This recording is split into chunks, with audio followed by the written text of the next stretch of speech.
Radio Rahim with Joshua Buatsi. It's been, longer than I would like since I've had an opportunity to cover you in boxing. And so as fate would have it, I've stepped into Alkaline, my favorite spot in Brixton, and then I see the black on black whip pull up and out steps the man. I had no idea you're going to be here today. It's so good to see you. But what brings you to Alkaline, like this part of the town? Yeah, this is like part of the community, man. As athletes, as people, we're trying to better what we eat, what we do. And this is like one of the main shops here that I know that's a plug for such a lifestyle. Just trying to improve. This is what I do. For me, it's eating, and I come here and I learn so much what to eat, what not to eat, what to avoid. I'm not saying I've made a dramatic change, but I'm making changes. So it's always nice. I cannot drive past this main road without stopping here. The aim was not to stop here. I already stopped down the market, got what I needed to get, but I got to almost stop in the shop.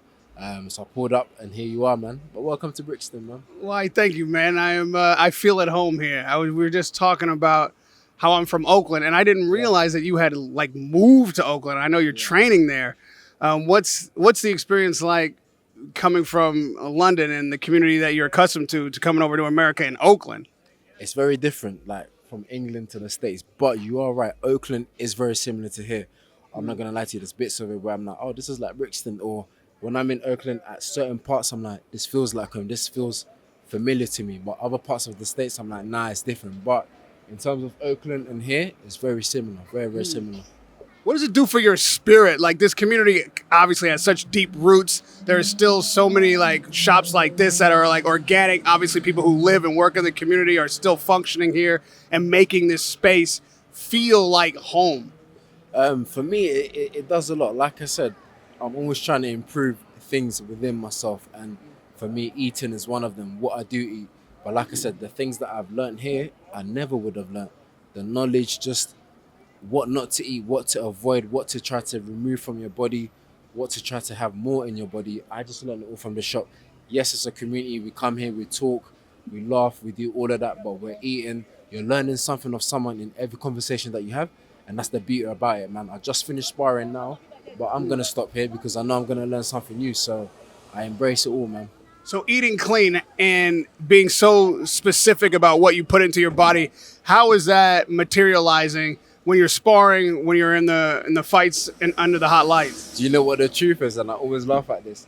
I still feel the same. I always say to people, if I eat this today, I'm expecting to float above the ground tomorrow. But I understand it's a long-term thing. I understand that it's what's being done on the inside, So for me, it's just to make sure in my later stages in life, I'm living a healthy lifestyle, and I want to start it now so that it can't be, not that it's ever too late, but I don't want it to be too new to me. So I'm doing little steps now, but I'm really sure in the future, I'll fully be on this diet. I hope so. I've said it on here on camera, so come back to me in a few years' time and I should say I'm eating better. You're going to fully stay on an alkaline diet? I'm going to try to. There's a few things that I'm struggling to give up that I don't know if I can, but I'm going to try. Come in, Jacoby. Which one? What are you struggling to give up? Come on. Yeah, I'm from Ghana. Rice. Number one thing. Rice. Chicken. These are the foundations of what we eat out there. So it's very hard for me, man. But I'm going to try. I'm going to try for sure. That's better than me. I was struggling to give up whiskey and beer. That has to go. Straight away, that has to go, man. But look, like I said, man, you come here, you learn, you hear how people kind of overcame certain things, what they used to do, what they don't do. And it's nice, man. It's nice. Everyone's got a different story. You hear different lifestyles, different stories, everything. So here I'm just a normal dude. I come, I get my smoothies, I sit out here. I be in the shop sometimes, but it just moves free, man. You say you're sparring. Obviously, you're sparring because you got competition coming up. Talk to me about what's on the horizon inside the ring. So 6.5 weeks, I think we got. I'll be boxing at the O2 Arena, myself against Dan Azeez, WBA number 2, WBA number 1. So it's again a final eliminator. So boxing, it's the biggest fight I'll be entering in right now. So the aim is to win it, to cover all types of areas, my training, my diet. Hence why I said I always find times to stop in the shop, pick out little bits. I just came from the market, which you said you haven't been to. It's imperative you go to the market. It's imperative, man. Certain things you can get there, go home, make it. And that's how I'm gradually trying to change the lifestyle. Go to the market, see what I can pick, see what I like, see what I don't like, and experiment with it. O2 Arena is a big stage. An eliminator means that a title shot is right on the horizon, assuming that you are successful. How are you approaching this fight, if you are approaching it differently? Or you feel like this is necessary to raise your level? Not that it's necessary to raise my level. It's just something that I've been waiting for a very long time. I've had good rankings for many years now. I've had all these eliminators, but this is the final one. Hence why I say, guys, this is serious. Not saying the other ones weren't serious, but this is really the serious one because the winner gets a crack at gold. So it's very serious. And so the winner, you're meaning you want B-Vol is what the eliminator is for, right? It's a final eliminator for that, yes. But if the other champions of the IBF, the WBO, the BC, and they say, Josh, let's dance, then we can do that as well. Talk to me about training camp. And obviously you're here in London or Brixton right now, but you're still training in the Bay? I am, but for this camp, I'm actually staying in England. I think this is my last week in London, and next week onwards I'll be out of London. But it's been good. I've had some good work this last month in London, so it's been quite good.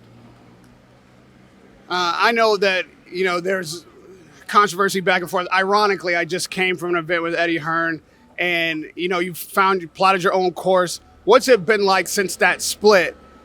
Plotting your own course, putting your career together, and now being right up against a title eliminator. It's been good. It's been very hands-on. I've learned a lot about boxing, a lot about myself, a lot about the business, the game, and ultimately every fighter has to do what's right for them. Make the moves that are good for you, the moves that are going to benefit you. Be with the people that you think can get you to the title. And ultimately, end of the day, when it's all said and done, you go back home to your families and people move on. There's always someone coming up, always someone that's next in line, So while it's your time, do what you can do. Does it feel like some bit of validation, some vindication that, you're getting these opportunities now? Like you say, you're learning about the business. You'll be able to be smarter in the way that you pursue your career going forward and be in control of your career. I think a lot of fighters are a bit of afraid to be in control of their career. Like they don't know how the business works. They just put it in somebody else's hands and I'll fight whoever's in front of me kind of mentality. Yeah, I mean, to an extent, that's good, but something that concerns you is your business. I think with a lot of athletes and boxers, we always say, let this person deal with it, let that person deal with it. But if it concerns you, be involved in it. To an extent, you're not a manager, so don't be doing the managing and all of that stuff. But what you can do, or the little that you should know about yourself, or the big that you should know about yourself, you should do. Like, it concerns you, so you got to know about it. There's a lot going on in boxing right now. I'm sure you said too much. Too much, yeah, too much. Too much, man. People need to start getting penalized for it. Too much going on. Well, okay, that's one of the things certainly that's been on the top of everybody's mind. I mean, most recently in the female divisions, Alicia Baumgartner has tested positive for a banned substance. And then even Hellenius, who was replacing Dillian White, who is a Brixton local. Yeah. Well, I mean, first off, do you think there's even a solution to what is now seeming to be a rampant problem with performance-enhancing drug use? Yeah, I think lifetime bans, like this 1 year, 2 year, people arguing, doing this, doing that, they should get a ban, man. We are cheating in boxing. The sport is so dangerous enough as it is, and then cheating on top of it. Come on, it's a killer, man. Yeah, it's a killer. Do you support like drug testing from the athletic commission standpoint, or do you feel like it's upon the fighters, like their responsibility to engage in the testing themselves? I think we shouldn't have the option as a fighter. The governing bodies, those in charge should just, everyone participating in the sport should just be tested. Yes, there's money involved, there's this, there's that involved, but come on, the random testing, we need more of it. They have to make it tighter. They have to be much more smarter because people are ahead of the game, man. And you get in the ring and you find out the guy you're fighting was cheating, and you're in there fighting life and death. But this guy, he's been cheating, hence why he can do it. And you're being honest about it, but the other dude isn't. There has to be a price to pay for it. Of course, if someone's been caught I think yes, let them bring their case forward, but why is the case taking so long? Like, then there's things that people want to show that they're not showing. I'm just a boxer, man. There's so much things to talk about, and there's so much details to it that I'm just touching the surface. But yeah, it's a dangerous sport, and cheating, you're putting someone's life at risk in that sense. When you heard that Dillian Whyte was out of the fight for that very reason, and then he says, he has no idea how it got in the system, the thing that we've heard from most fighters in a situation like this, what was your thoughts? My thoughts was, damn, the fight was a week away. Me and my boys were all getting ready to go watch it. My boy rang me disappointed, but I was like, man, if someone's cheating and they've been caught, then they've been caught. I think White has a case to prove or something like that, and we're just waiting for it. And it goes to all of the people that have failed. They say they've got a case to present, then present it. Let's hear what's really popping, what was really happening. But if people are cheating, they should get a lifetime ban, man. It's too dangerous. What did you make of Daniel Dubois and Usyk? Low blow or a clean shot? Bro, I've changed my mind 100 times. Sometimes it looks like it was on the belt. Sometimes it looks like it was a low blow. And I say that the low blow thing because we assume a low blow is a shot in the private area, but it's not. It's just a shot below the belt. And some clips, I'm not going to lie, it looks like it's on the buckle. Sorry, it's on the belt. Some clips, it looks like it's below the belt. I don't know, man. I don't know. The truth is, I wasn't watching it, so that's why I'm going to sit on the fence with that one. Sometimes I'm like, yeah, this is a low blow. Sometimes I'm like, nah, it's on the line. So my opinion just keeps changing. What's the rule for you, though? Like, is the belt line, no matter where the belt is, that's the line? Does it have to be below the navel? I think when you get in the center, this is what my boy was telling me. I should know this because I fight, but I think when you get to the middle, the referee says, this here's okay, this here's not okay. And I think they move the waistband to where it should be. I'm not too sure. I should know it because I do fight, but you tell me what you think because I'm really not sure if it's a low blow or not, I'll be honest. I was surprised that there was so much debate about it because I've always thought, I thought it was like a rule everywhere that the navel, I don't care where the trunks are, below the navel is a low blow. Anything above the navel is fair play. Yeah. So where was Usyk's belt then? So when I wasn't ringside either, right? Okay. So I see shots of the belt line seeming to be below the navel, like when the fight starts, whatnot. But then when the punches land on the belt line, I can't tell if the navel is above the belt line or if it's being hidden by the trunks or if the shot pushed the belt line up, and then he took 3 minutes and I was like, I don't know if he done that because he had the time to take and might as well take the time, or if the referee had said, that's a legal shot if he's up and ready to fight, Yeah, it's a hard one, but it depends what side you're on. If you're Usyk's team, you're going to say it was a low blow. And I'm sure Dubois' side, they're saying, no, it was a clean shot and he would have felt he was robbed of a world title. But for me, it's a tricky one. I'm not going to lie. If we do, and I hope we do, get an undisputed heavyweight champion at some stage, right now it will require Usyk and Tyson Fury to clash. Seeing Usyk's most recent performance that we're talking about, knowing that Tyson is facing Ngannou in a month's time, how do you see that matchup? I've almost had Fury to win that. Fury's proven himself a lot of times, man. He has, and we can say whatever we want to say about Fury, but he's proven himself, man. For a guy of that size, how he moves and what he does, it's going to be very, very, very, very hard to beat him. That's just my opinion. Yeah, it's going to be very hard to beat him. A fight that we were waiting for so many years. I can never speak about heavyweight and never big up AJ, man. The thing is, we as people and the fans, we like to forget what he's done for British boxing, and a couple of losses and performances that people are not happy with, then we forget everything. But always have to bring that back and remind people, and what he's done for the sport in Britain and in the world, can't take that away from him. You're right on time, because what I was saying is a fight that we were waiting for many years seems to be right around the corner, which is AJ and Deontay Wilder. The place that AJ is at now in his career and mentally. Only, so many people really know him personally. I only know him as, a media person. We get to talk, but we don't have, private moments in his personal life. I don't know him like that. So someone who does, I'm wondering, do you think his mentality has changed from when he was unified champion? I think the mentality changing and things is changing. It's just competition is rising. And people expect you to do what you did earlier on in your career to very, very good fighters, and it just doesn't work like that. Yes, you beat them, but it doesn't.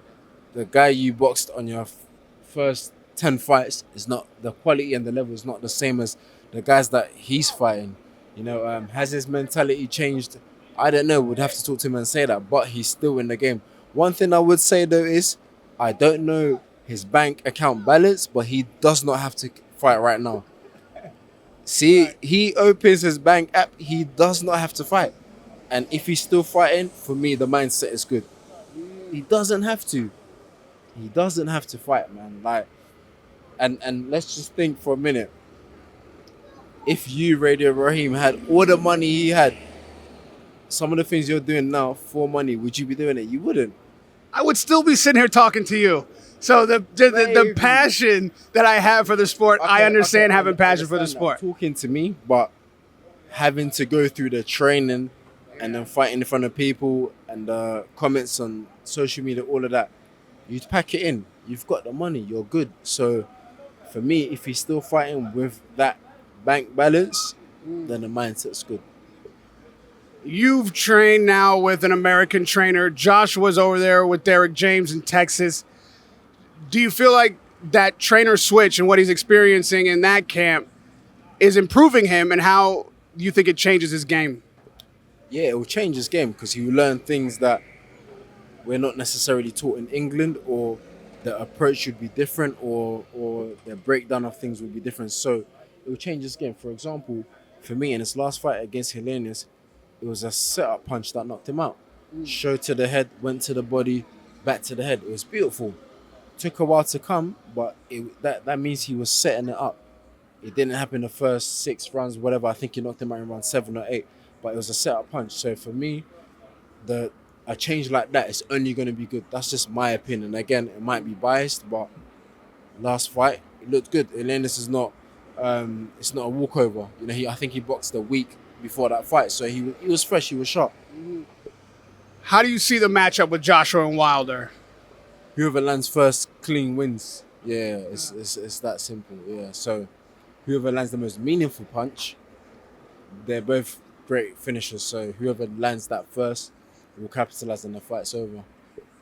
I hope we get that fight in December, maybe at the latest January, but this year, 2023, has maybe been the best year of boxing matchups since the turn of the century for me. And one of the fights that make that so was Spence Crawford. And we saw how that went. When you were watching it, what were you thinking? So before the fight, I'll be honest, I said, yeah, Spence is going to win this. I rate Spence. But after my coach is laughing. Do you know why he's laughing? Because I think Crawford stopped him in the 8th round. So I said Spence 8 rounds, and he said no, Crawford 8 rounds. This is before the fight, and it's just ironic that at the end of it, it was an 8th round stoppage from Crawford. But after the first round, I changed my mind already. Crawford lost that round, but you could just see him downloading information, and I said, yeah, this fight, I said he's gonna win. Yeah, but my other guys around me were like, yeah, Spencer's gonna win. Look, he's putting the pressure on in the first round, but I said, nah.